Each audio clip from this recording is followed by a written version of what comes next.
안녕하세요. 대한민국 최고의 토론토 랩터스 전문 채널 랩터스톡의 로이스터입니다.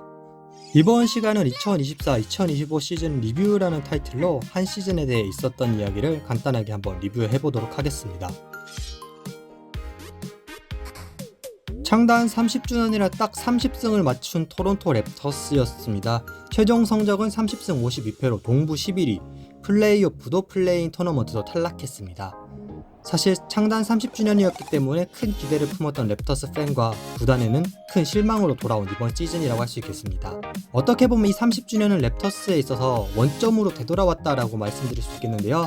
지난 시즌 막판 파스칼 시아캄과 오지 아누노비를 트레이드하면서 영광의 우승 멤버들을 대부분을 갈아치웠던 토론토 랩터스.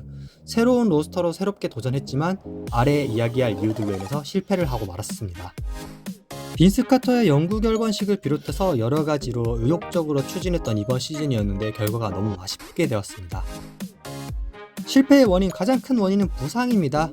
이런저런 부상으로 인해서 랩터스는 정상적인 라인업을 가동할 수 없었고요. 그렇기 때문에 시즌 초반부에 많은 패배를 일찌감치 쌓으면서 전혀 기세를 타지 못했습니다. 이와 관련해서 지난 오프 시즌 5년 175밀리언의 거대 계약을 체결하면서 기대를 한껏 받았던 임마누엘 키클리가 33경기밖에 출장하지 못하면서 본인이 원한 건 아니었지만 팀의 부진에 결정적인 원흉이 되고 말았습니다. 이게 참 말도 안 되는 이야기인 게 지난 시즌에 트레이드 되어서 38경기를 뛴 선수가 이번 시즌은 시즌 내내 33경기밖에 뛰지 못했다는 사실입니다. 그리고 스카티 반주와 RJ 베럿도 부상 이슈도 있었고 참 지난 시즌에 비해서 크게 성장하지 못했는데요. 스텝 볼륨도 상승하지 못했지만 효율 면에서의 하락이 굉장히 뼈아팠습니다. 또 랩터스가 이번 시즌 루키를 4명이나 뽑으면서 사실 가지고 있었던 계획은 루키들이 성장할 때까지는 시간이 걸리니까 그 시즌 전반부는 베테랑에 의지하겠다라는 그런 계획이 있었는데 이동안 브루스 브라운과 켈리 올리닉이라는 핵심 벤치 멤버들이 부상으로 팀을 이탈한 상황이었습니다. 그렇기 때문에 랩터스의 계획은 벤치부터 어그러지고 말았습니다. 만일 브루스 브라운과 켈리 올리닉이 부상이 없어서 시즌 초반부터 잘해줬더라면 하는 아쉬움이 많이 남습니다. 그리고 마지막 실패의 원인인데요. 랩터스가 몇 년째 고질적으로 갖고 있는 문제입니다. 공격의 부진인데요. 정말 뭐라고 해야 될까요? 한 가지에 그치지 않고 골고루 랩터스의 공격 지표는 하위권이었습니다. 득점, 야투율, 3점슛 그리고 기본 중에 기본이라고 생각하는 자유투가 특히 굉장히 나빴습니다. 약간 이어지는 이야기인데요. 승부처를 책임져줄 선수가 없었던 것 역시 랩터스의 부진의 원인이었습니다. 랩터스가 연장 승부에 갔을 때 1승 4패로 굉장히 약했던 모습이었습니다. 또한 원정 경기에 있어서 이것도 시즌 중후반부 되면서 나아진 성적인데 12승 29패로 굉장히 약했습니다. 그렇기 때문에 이런 클러치 상황에서 약함을 극복하기 위해 랩터스가 브랜든 잉그램을 트레이드로 데려오지 않았나 싶습니다. 그렇지만 지난 시즌 비관적이고 슬프기만 했던 시즌은 아니었습니다. 나름 감동적인 긍정적인 부분도 있었는데요. 이 랩터스가 드래프트한 신인들이 모두 시즌 후반기에 갈수록 본인의 제 몫을 잘해줬습니다. 자코비 월터, 조나단 모보, 자말 쉐드 본인의 역할 모두 잘해줬습니다.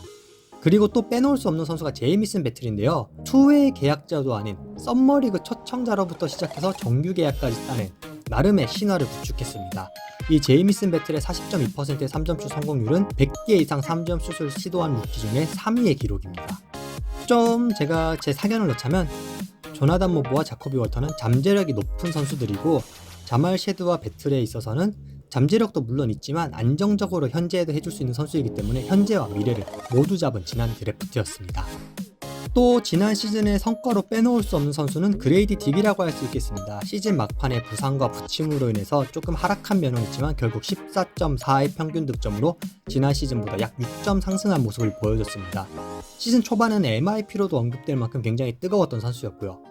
하지만 이 그레이디 딕도 숙제를 남겼으니 첫 번째는 볼륨 스탯이 상승하면서 미묘하게 효율이 떨어졌다는 점입니다. 그리고 모든 랩터스 선수들 이번 시즌 거의 공통적인 이슈였지만 부상 이슈가 있었습니다. 지난 루키 시즌보다 덜 출장했다는 점은 아쉬운 모습이었습니다. 또 적극적으로 골밑에 달려드는 것은 좋지만 골밑 마무리가 리그 내에서 최저 수준인 점 역시 다음 시즌에 개선하지 않으면 안 될 숙제거리가 되겠습니다. 마지막으로 로스터가 완전히 정리되었다는 점도 긍정적인 부분이라고 할 수 있겠습니다. 이렇게 루키 선수들이 잘 성장해주면서 베테랑 선수들을 트레이드 카드로 활용해서 브랜든 잉그램을 영입하는 데 성공했고, 또 데비언 미첼, 랩터스와 오래 가기 힘들었던 선수를 트레이드하면서 2라운드 픽을 한 장 챙긴 것도 소소한 성과라고 할 수 있겠습니다. 다들 마찬가지겠지만 이제 브랜든 잉그램의 영입은 랩터스에 있어서 큰 의미를 가지고 있는데요. 리그 내에서 알아주는 스코어러인 브랜든 잉그램을 영입하면서 앞서 이야기했던 랩터스의 공격력의 부진과 클러치를 책임질 선수가 없다는 점, 이 두 가지를 한 번에 상쇄시킬 수 있게 되었습니다.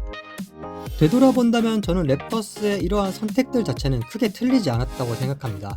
다만 부상이라던가 여러가지 리스크들이 한꺼번에 터지면서 처음에 계획이 어그러졌던 것이 문제라고 할 수 있었겠죠. 다시 한번 슬픈 이야기를 해야겠지만, NBA 리그는 이제 시즌이 끝나면서 플레이오프와 플레이인 토너먼트 준비 한창이지만 이것은 랩터스에게는 남의 이야기입니다. 대신 휴식이 더 긴 만큼 철저하게 다음 시즌을 준비해야겠죠. 일단 랩터스가 가진 드래프트 1픽의 확률은 7.5%입니다. 이 7.5%의 확률에 당첨된다면 당연히 쿠퍼 플래그를 뽑겠지만, 플래그를 뽑지 못한다 하더라도 이번 드래프트 선수들은 재능이 뛰어나다는 평을 받고 있기 때문에 기대를 해도 좋으실 것 같습니다. 그렇지만 항상 좋은 일만 일어날 수 없는 것이 인생이듯이 아쉬운 일이 생길 가능성 역시 있습니다. 보시면 알겠지만 7번 토론토 랩터스 8픽과 9픽, 10픽, 11픽의 확률도 있습니다. 그렇다면 여기서 잠깐 왜 쿠퍼 플래그가 랩터스에 와야 하는지 정말 논리적이고 합당한 이유를 한번 들어보도록 하겠습니다. 첫 번째는 세계 평화를 위해서입니다. 최근 국제 정세가 굉장히 급변하고 있는 가운데 미국과 캐나다의 관계가 굉장히 험악해졌습니다. 이 양국 간의 관계 개선을 위해서 미국의 슈퍼스타인 쿠퍼 플래그가 캐나다인 랩터스에서 활약한다면 양국의 외교 관계의 진전에도 그 밑거름이 될 거라고 생각합니다. 또 백인 1픽 선수에 대한 인식 개선을 위해서도 쿠퍼 플래그는 랩터스에 와야 합니다. 지난 2006년 드래프트 랩터스가 1라운드 1픽으로 안드레아 말냐니를 뽑았고 기대에 못 미치는 모습을 보여주면서 랩터스 내에는 백인 1픽에 대한 편견이 생겼습니다. 그렇지만 이 편견을 쿠퍼 플래그의 활약으로 바꿔준다면 캐네디언들의 인식이 개선이 될 것이라고 저는 믿고 있습니다. 그 이외에도 왜 쿠퍼 플래그가 랩터스에 와야 되는지 한 200가지 이유를 댈 수 있는데요. 어떻게 제가 아담 실버와 연락이 가능하다면 좀 설득을 해서 1픽을 받아오고 싶네요. 그러면 잠깐 주제를 돌려서 다시 한번 랩터스가 이제는 다지는 시간이 필요하다라고 이야기를 하겠습니다. 일단 라야코비치 감독, 랩터스가 팀 옵션을 발동하면서 2026-2027 시즌까지 함께 가기로 정했습니다. 이러한 팀의 신뢰에 이제 라야코비치 감독은 로스터도 갖춰졌고 응답을 해야 될 시간이 왔다고 생각합니다.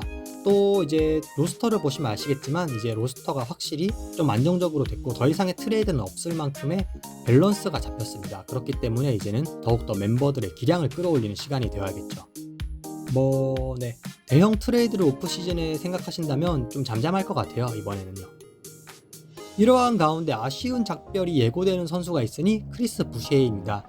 사실 크리스 부시에는 이번 시즌에 6월 26일 경기를 마지막으로 뛰지 못했습니다. 젊은 선수들에게 더 기회를 주기 위해서 시즌을 조기 종료한 감이 있습니다. 사실 랩터스의 크리스 부시에의 자리는 더 이상 없다고 해도 과언이 아닙니다. 이미 셀러리는 퀴클리와 잉그램의 연장 계약으로 포화 상태에 이르렀고요. 그렇기 때문에 부시에가 원하는 금액도 줄 수 없을 뿐더러 롤 역시도 제공하기가 어렵습니다. 선수가 2달째 출전을 못하는 것이 아쉽지만 팀 입장에서는 내년에 FA가 될 선수를 뛰게 하느니 젊은 선수들을 계속 테스트하면서 거르는 것이 더 설득력이 있으니까요. 그리고 크리스 부시에의 나이가 이제 33이기 때문에 이번 계약이 실질적으로 NBA에서의 마지막 계약이 될 가능성이 높습니다. 그렇기 때문에 이 마지막 불꽃을 본인이 태울 수 있는 좋은 계약을 따내고 싶어 할 것도 이제 부시에가 떠날 이유 중 하나입니다. 사실 좀 아쉬운 게 게럿 템플처럼 그냥 베테랑의 역할을 해줄 수 있는 선수였다면 베테랑 미니멈으로 서로 남는 것이 좋았겠죠. 하지만 베테랑 미니멈으로 남기에는 부시에가 지금 농구를 잘합니다. 부시에가 잔류할 가능성이 제로라고는 말할 수 없지만 저는 잔류를 하게 된다면 굉장히 의외라고 생각할 것 같습니다. 이러한 가운데 랩터스는 시즌 막판까지 열심히 젊은 선수들을 테스트했습니다. 시즌 마지막 경기들을 앞두고 올랜도 로빈슨과 스와이더를 웨이브하면서 AJ 로슨과 콜린 캐스턴에게 단연 계약을 주었습니다. 사실 이 시즌 막바지의 경기들 랩터스 팬으로서도 보기 힘들어서 많이 안 본 경기가 많은데요. 이러한 경기일지라도 이런 선수들에게는 소중한 기회였고 관심받지 못하는 경기에서 노력하면서 정규 계약을 따냈습니다.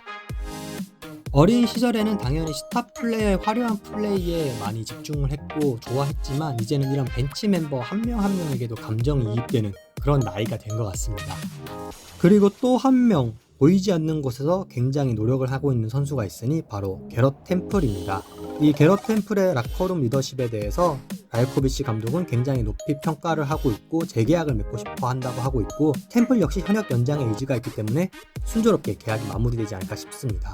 사실 게럿 템플이 이제 코트에서의 플레이로 어필은 어렵죠. 그렇지만 본인을 내려놓고 팀이 원하는 젊은 선수의 멘토로서 좋은 역할을 해주고 있고 그렇기 때문에 현역을 1년 더 연장할 수 있지 않나 싶습니다. 네, 이런 모습 역시도 굉장히 귀감이 되고 모범스러운 모습이라고 할 수 있겠습니다. 마지막으로 다음 주 안내입니다. 시즌이 끝났으니 이제 이 시즌의 활약을 되짚어볼 차례가 된 것 같습니다. 가정통신문 혹은 대학교 성적표 양식으로 이 선수들과 팀에 대한 성적을 매겨볼까 합니다. 그리고 지난 랩터스톡을 하면서 아직 신인들에 대한 분석이 제가 많이 부족했는데요. 드래프트를 앞두고 조금씩 신인 선수들을 알아볼 예정입니다. 그리고 앞으로의 제 계획인데요. 이 랩터스톡을 만들면서 조금씩 독자님들로부터의 의견도 받고 조언도 받아서 더 함께 만들어가는 랩터스톡으로 나아가고자 합니다. 이번 시간 제가 준비한 자료 여기까지입니다. 좋아요, 구독, 댓글 모두 감사드리고 있고요. 다음 시간에는 더 재미난 자료로 여러분들 찾아뵐 수 있도록 노력하겠습니다. 감사합니다.